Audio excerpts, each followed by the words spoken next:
Matapang, matapat, di inuurungan ang mga hamon. At ang media na hindi ka mauuto.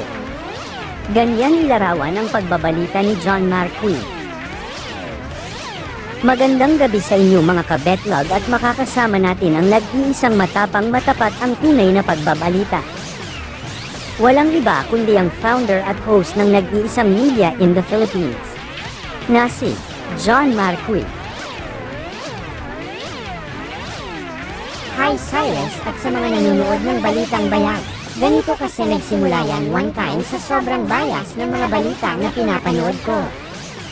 Doon ko na nga nasimula na buuin ang nag-iisang media na kung saan ay hindi ka mauuto at manloloko ng mga utak kriminal na mga nagbabalita na ang layunin lang ay lasunin ang utak ng mamamayan Pilipino. Panawagan ko sa ating mga kababayan, huwag niyo na po tangkilin ang mga balita mula GMA at ABS-CBN dahil sila po ang tunay na manloloko. Maraming salamat sa pamamahagi ng inyong kwento John Marquis. At ayan ang mababayag na balita.